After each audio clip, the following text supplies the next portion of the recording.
దత్తాత్రేయుడు అలాగే కార్యక్రమంతో తెలంగాణ వాదాన్ని, నినాదాన్ని, కళలను, సంస్కృతిని, సాంప్రదాయాలని వెలుగెత్తి చాటడానికి అనేక సంవత్సరాలుగా కృషి చేస్తున్నటువంటి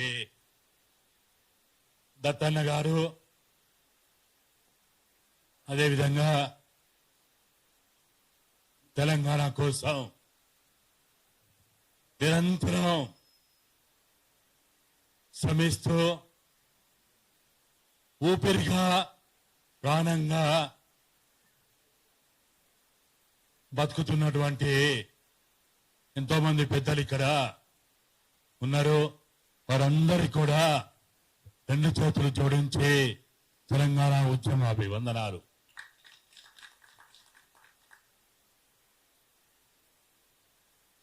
పక్క నుంచి పారే నదులు, పక్క నుంచి పారే నదులు, పైనుంచి పోయే తీగలు, ఇవి చూసి మురుసుడైన నా తెలంగాణ. పక్క నుంచి పారే నదులు, కృష్ణా, గోదావరి, తుంగభద్ర, ఎన్నో నదులు మన తెలంగాణకి ఇటు అటువైపుగా మారుతున్న ఆ జీవ నదులు, పైనుంచి పోయే తీగలు, అది రామగుండం, అది నాగార్జున సాగర్, అది కొత్తగూడెం, ఎన్నో రకాలైనటువంటి, అది థర్మల్ కావచ్చు, హైడల్ కావచ్చు, ఉత్పత్తి చేస్తున్నటువంటి ఆ హైటెన్షన్ లైన్ల ద్వారా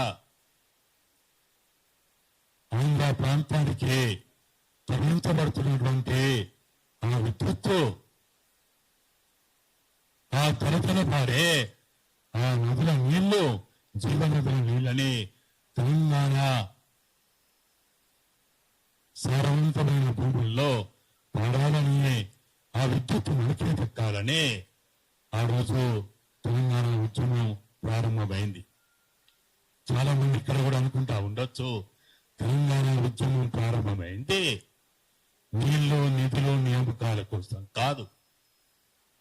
నీళ్లు, నిధులు, నియామకాలు అనేది ఒక బోగస్ నినాదం. అదొక బోగస్ నినాదం. అది పాలకులు సృష్టించినటువంటి అదొక బోగస్ నినాదం. అది దళితులు అడుగుతా ఉన్నారు, నీళ్ళు వస్తే భూములేని మా భూములలో నీళ్ళు వస్తే ఎక్కడ వాడతాయి? అవి మాకు భూమి లేదు.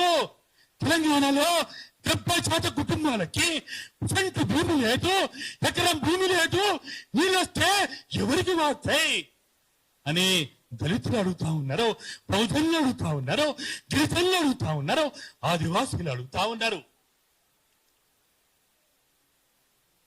భూమి లేని ఆ కుటుంబాలకి మరి నీళ్ళు వస్తే ఎవరికి వాడతాయి, ఎవరికి దక్కుతాయి, ఎవరికి లాభం కలుగుతుందని వాళ్ళు అడిగిన ప్రశ్నకి ఆ రోజు సమాధానం లేదు.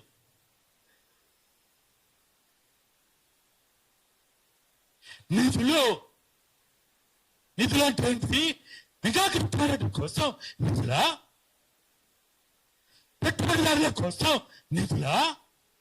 భూస్వాముల కోసం నిధులా? ఎవరి కోసం? ఆ రోజు 97లో మీ అందరికీ తెలుసు, పత్రికల్లో, శీర్షికల్లోనే వచ్చింది, తెలంగాణ ఎవరి కోసం, ఎందుకోసం? ఈ తెలంగాణ ఎవరి కోసం, ఎందుకోసం? ఈ ప్రత్యేక సమాధానం కావాలి.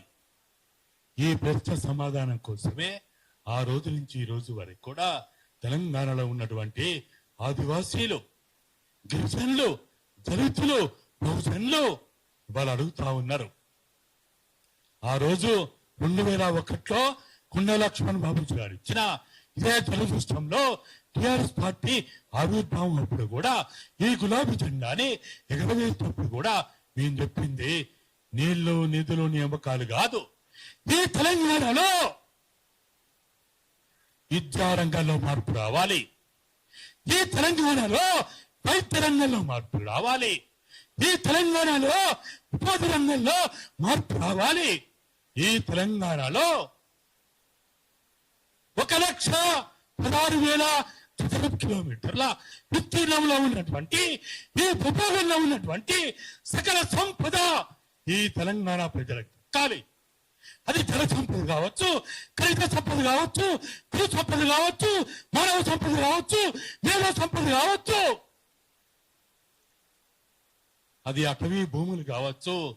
ఈ సంపద అంతా కూడా ఈ ప్రజలకే దక్కాలి. ఈ ప్రజలకు దక్కాలని కోసమే ఆ రోజు మన సంపద మనకే దక్కాలి. ఇక 5వది ఆత్మగౌరవం. ఆత్మగౌరవం. నేను తెలంగాణలో పుట్టినా, ఈ గడ్డలో పుట్టినా, ఈ గడ్డలో దూకాడినా, ఈ మట్టి వాసనలో బతికినా, ఈ మట్టి వదిలి బతికినా, ఈ భూవదిని బతికినా, ఈ గంటదనం దాగి బతికినా, వాళ్ళకి ఈ తెలంగాణ మట్టి వాసన తెలుసు కాబట్టి వాళ్ళకే ఆత్మగౌరవం అనేది ఉంటది. బతుకొచ్చులోనికి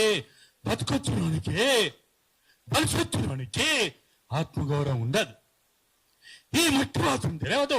ఇక్కడ పుట్టిన వాళ్ళు తల్లి గర్భం దాల్చి తల్లి ప్రసవేదన అనుభవించి ఈ భూమిలో వాళ్ళని బంధపెట్టలే, మనని బంధపెట్టింది కాబట్టి ఈ వాసన మనకు తెలుసు అనే ఉద్దేశంతో ఆ రోజు ఆత్మగౌరవ నినాదంతో వాళ్ళకి తెలంగాణ కావాలని ఆ రోజు అడగడం జరిగింది.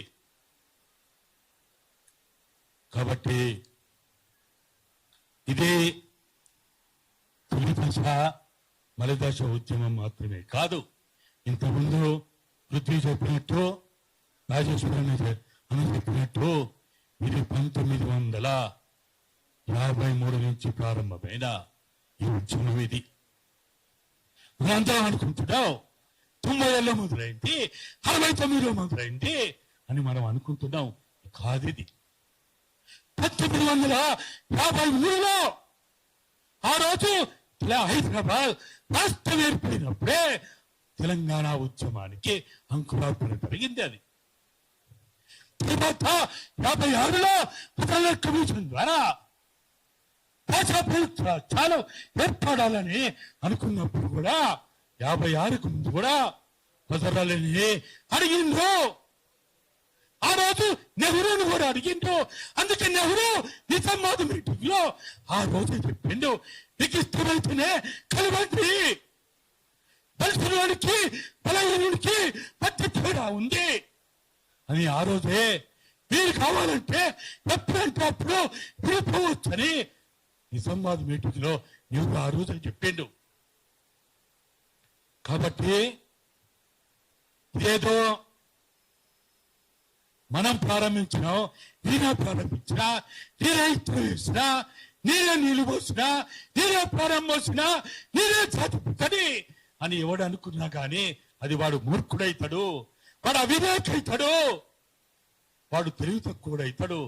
1953లోనే తెలంగాణ ఉద్యమానికి అంకురార్పణ జరిగింది.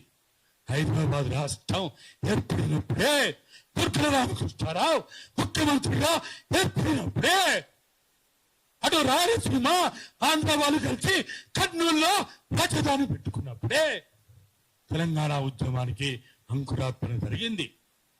కాబట్టి దయచేసి మనకంటే గొప్పవాళ్ళు అమరవీరులు, ఆ ఫోటోల్లో ఉన్నవాళ్ళు. మనం గొప్పవాళ్ళం కాదు, మనం చాలా చిన్నవాళ్ళం. వాళ్ళ ఏలు గోటి కూడా మనం సరిపోం.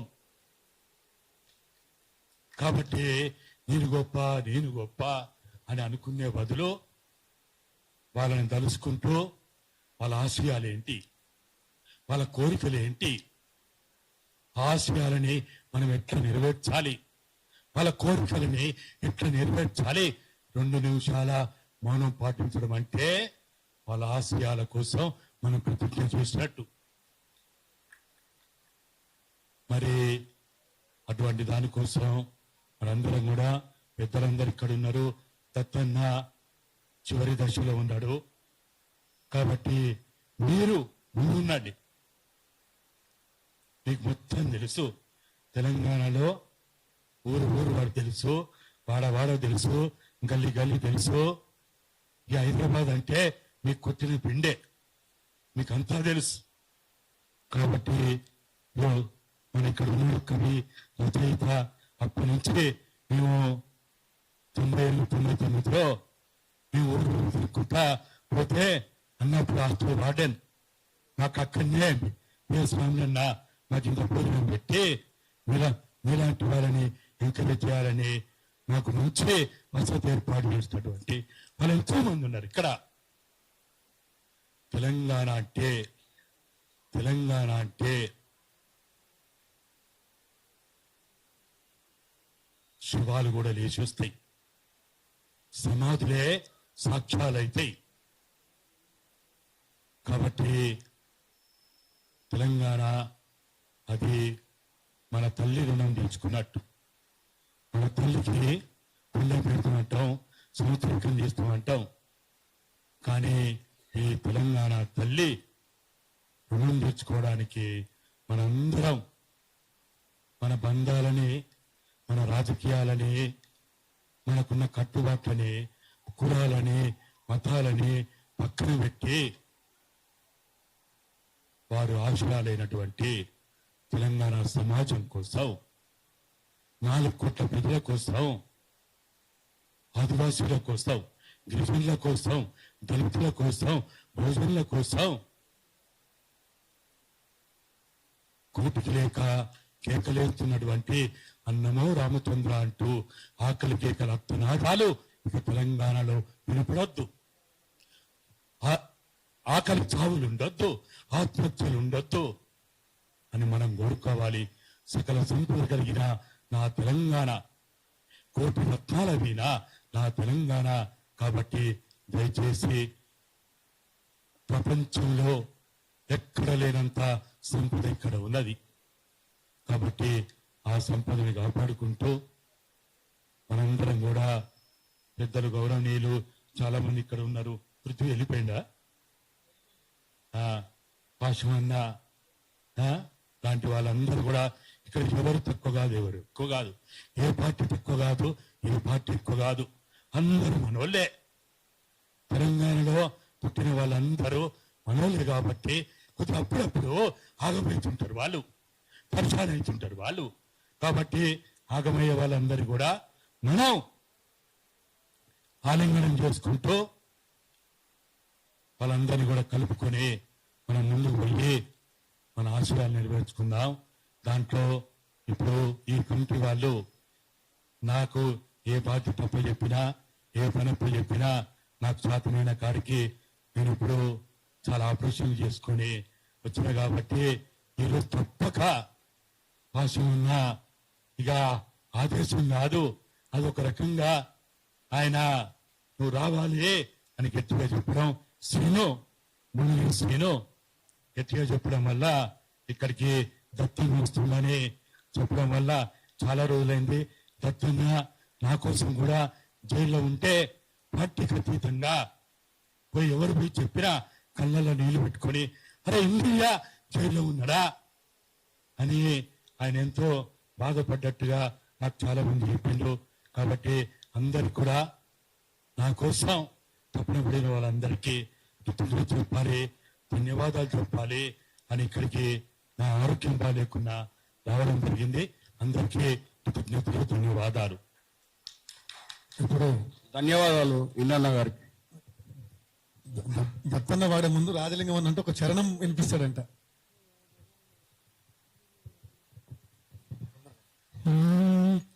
అమరవీరులాశయం నెరవేర్చుటది మనకు